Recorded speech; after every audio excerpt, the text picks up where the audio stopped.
I will never capitulate. I will never give credence to foolish people who are anti-Semitic, who are racist, people who hate America. I will never support them. I don't care how long you've been podcasting. I don't care how many followers you got. I don't care how much money you got. When you platform somebody, bring somebody on your show and let them just dog out Jewish people, let them just dog out and say they support Stalin, I will never support you. Since October 7, 2023, the Jewish nation has learned who are its friends and who are not. Well, let's listen to this presentation from Officer Brandon, who shares with us some beautiful sentiments and represents how he is a truth seeker and why he's supporting Israel and the Jewish people. Let's watch this together and we'll discuss it afterwards. Kindly subscribe to our channel so a little bit of light will push away a lot of darkness. Boy, I tell you, y'all have no idea how grateful I am and how excited I am to be in a room full of sane people. Now, some of you guys may be on social media like I am, and you can see the lunatics. They're still saying I'm getting paid $7,000 per post. So if anybody in here know the hookup, can you hook a brother up and get me $7,000 per post, please? Get with Dylan Marks in the back. He will lead you where you need to be. But I'm excited because I think it's a calling on all of us to stand up with the relationship that we have with the state of Israel and our Jewish brothers and sisters. I am the most excitable person when it comes to this topic. And I will stand with my Jewish brothers and sisters to the very end.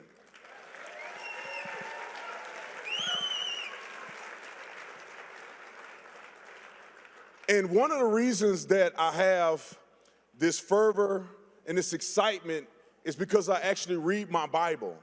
I know what God has said. I know what the principles of God mean to people like me as a Christian. And we have to stand by those principles to the very end. And I'm gonna say this, because I know a lot of you guys in here are bold and courageous, but this is the time to be more bold than ever before. Anti-Semitism in America is out of control. And it's no longer a time where you can sit back and watch others perform and watch others stand up for what's right. You have to get off of your butt, get online or wherever you need to get and stand up for what's real and what's true. And let me say this, I will never capitulate, I will never give credence to foolish people who are anti-Semitic, who are racist, people who hate America. I will never support them.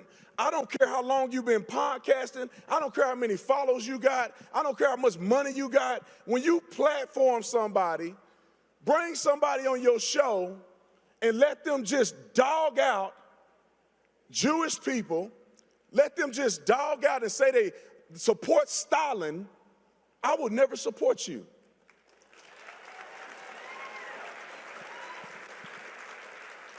I'm trying not to get crazy in here, but we got to stop being soft on this topic. We got to stop being soft on the topic. Let me tell you what cancellation is not. No one cares if you own your own social media platform and you spew whatever you want to say, whether it's stupid or not. We live in America and people have the right to free speech, but we don't have to platform you. We don't have to let you come on our programs and say stupidity and spew stupid stuff.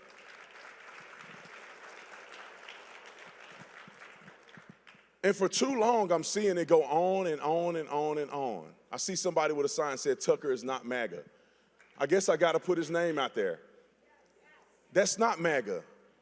When you're on your platform and people are acting as if Sharia law is better than what we have here in America and the laws that are given to us by God through faith, you're a silly person. If you are out here and you don't know whether or not Hamas is a terrorist organization or a political organization, you are a foolish person.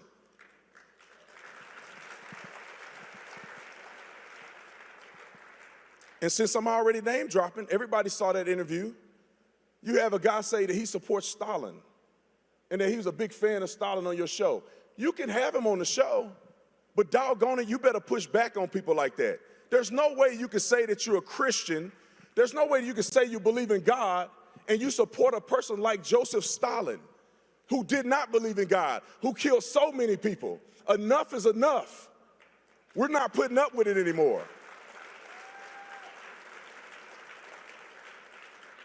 And I stand by our president. That's the reason why I voted for him, because he's a man of integrity. He's a man that stands on principles.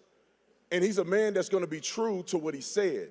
Now, you can decide whether you like what he said or not, but you can guarantee that he's going to stand on what he said. And this is why I love Donald Trump. And when I watch Donald Trump and I see him with Bibi Netanyahu, I see people that operate in reality. The reality is that Israel is one of our greatest allies. And for people to think otherwise, you fall in one of two categories.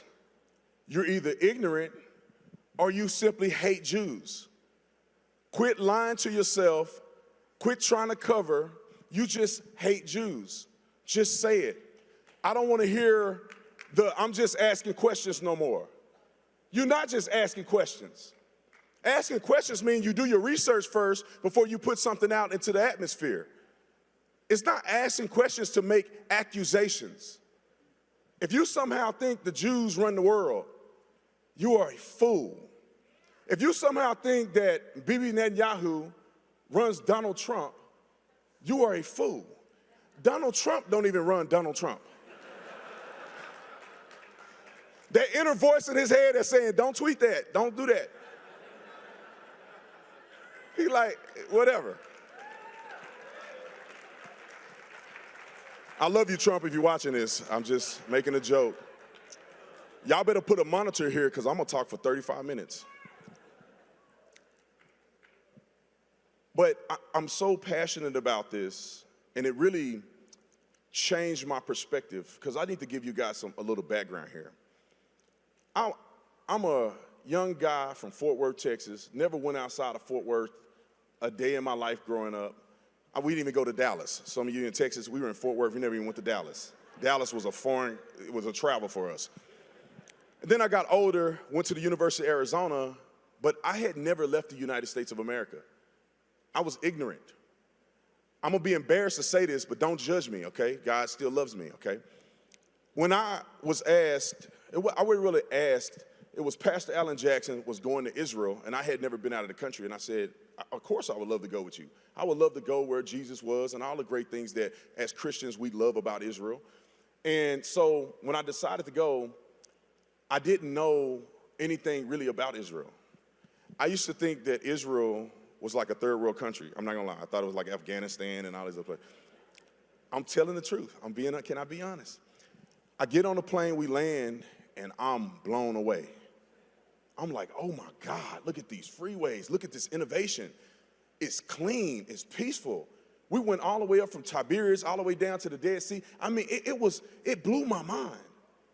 And that's not even adding into the connection with all of the things that the Bible had prophesied about that you could see in the flesh right there in Israel. And we were on the Sea of Galilee, the Mount of Beatitudes, all the Christian sites, because as a Christian, that means so much to me. And when I left, I remember thinking, man, I love this place. I love the energy in this place. I see why in America we partner with a democracy like Israel. And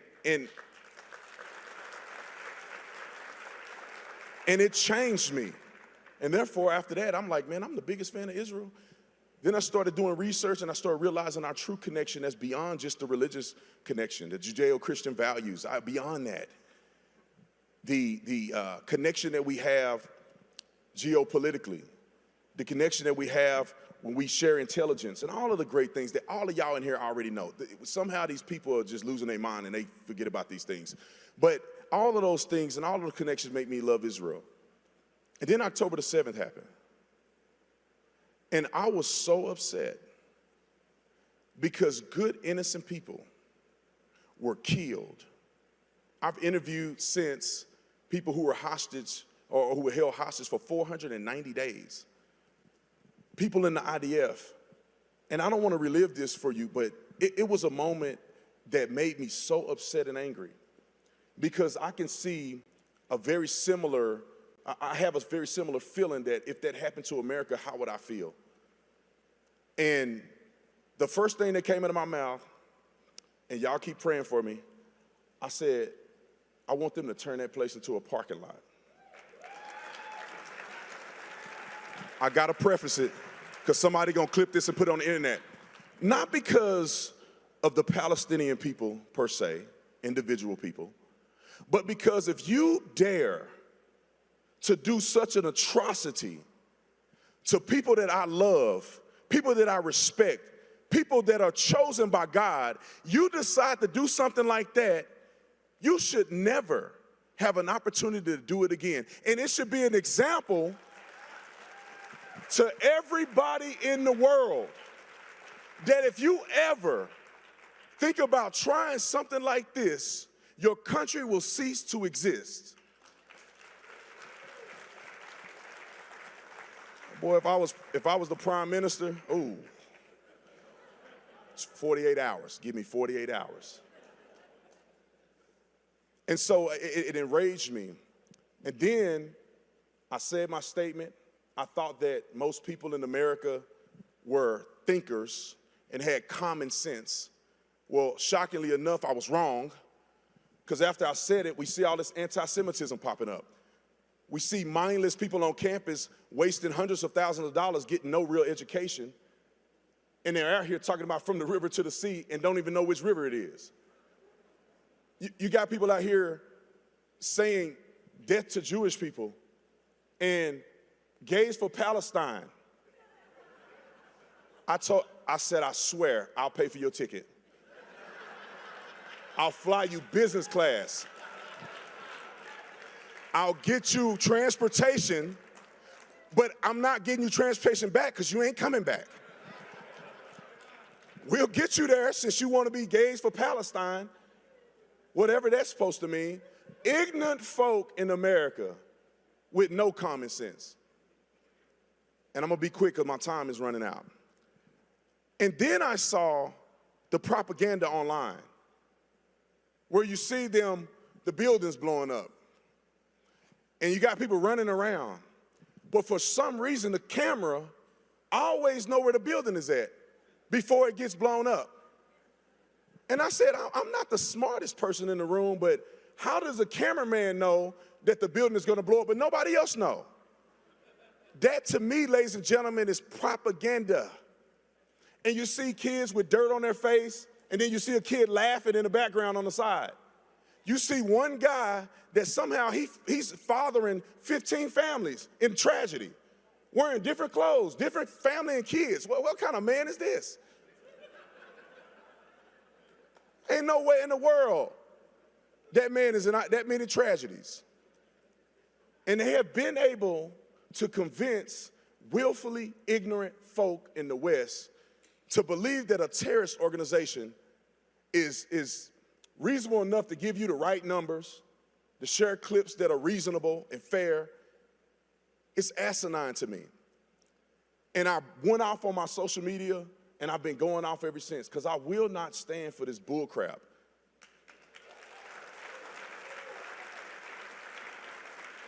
And I'm gonna walk off the stage with this. I want to encourage every single person sitting in this room. Do not allow the opportunity for you to be here, for you to just be here to hug people and say hi and drink some tea or whatever you do and slap high five. When you leave here, you better leave here different than the way you came.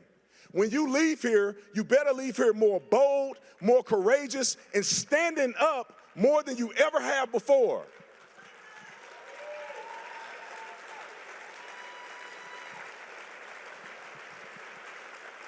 And in the spirit of my good friend Charlie Kirk, one of the boldest young men to ever do this.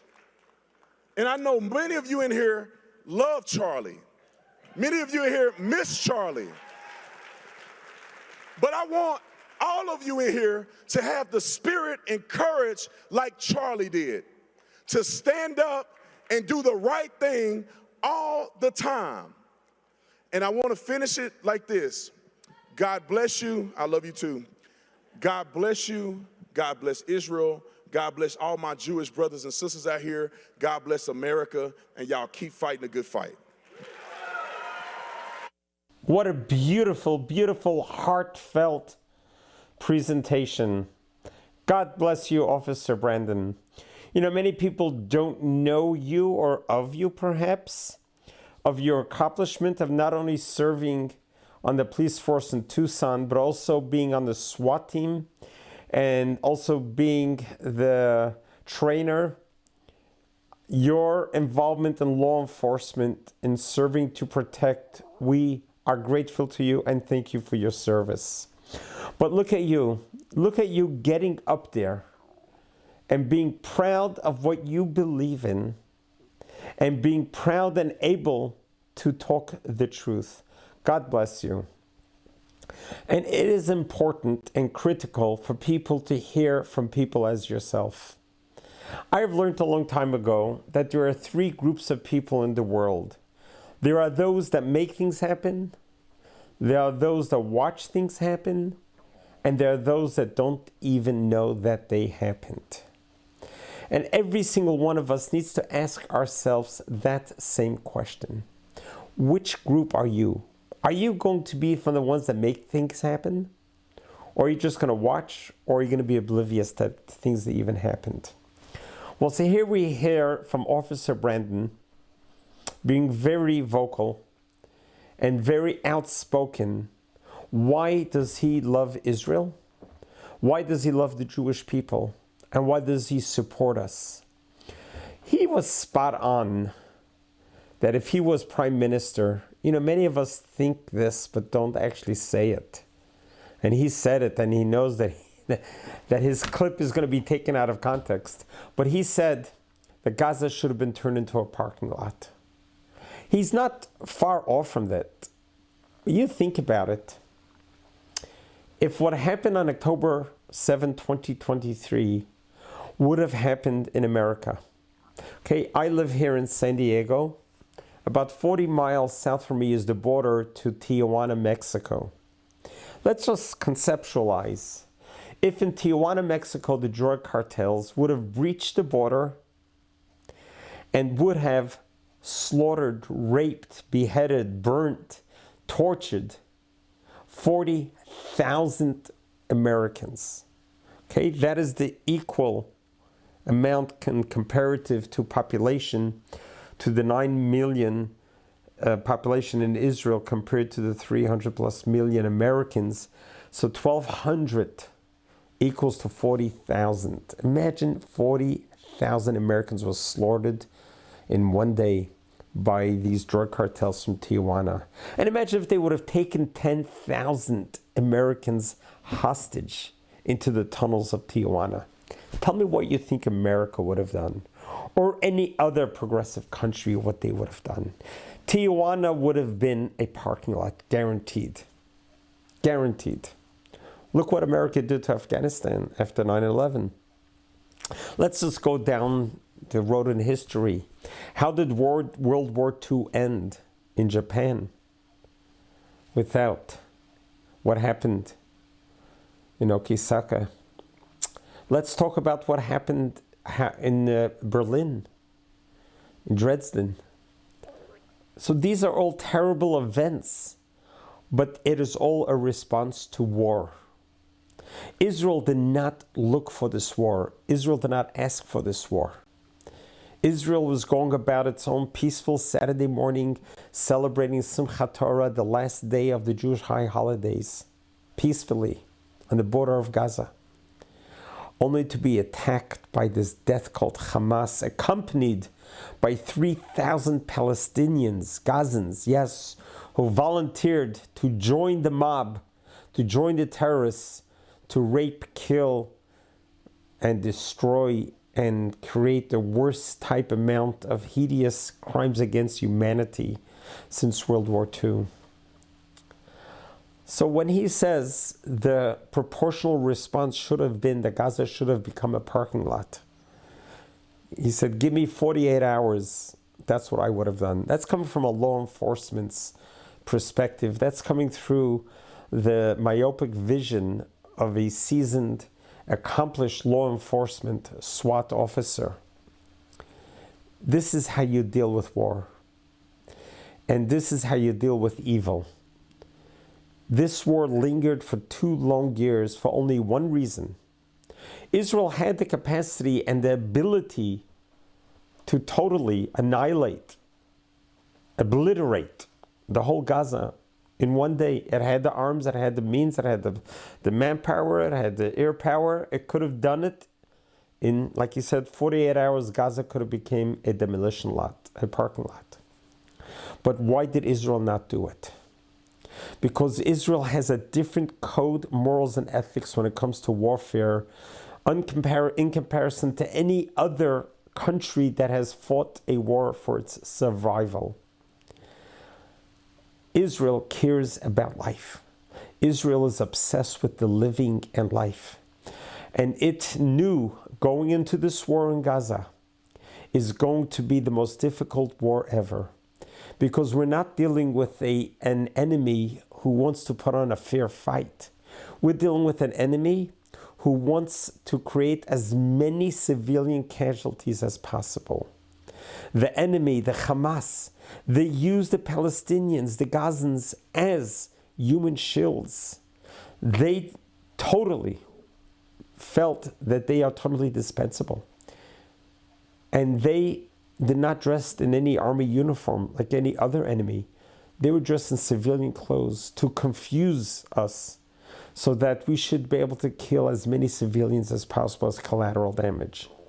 This is the type of a death cult the world has been facing. So listening to Officer Brandon talk, plain talk, logic, straight to the point. What he's telling us is, be strong, be bolder. Don't be on the sidelines. Don't just watch things happen or don't even know that they happened. But get involved. Be emboldened. Be strong. Walk tall. Be proud of who you are. Walk outside with the kippah on your head.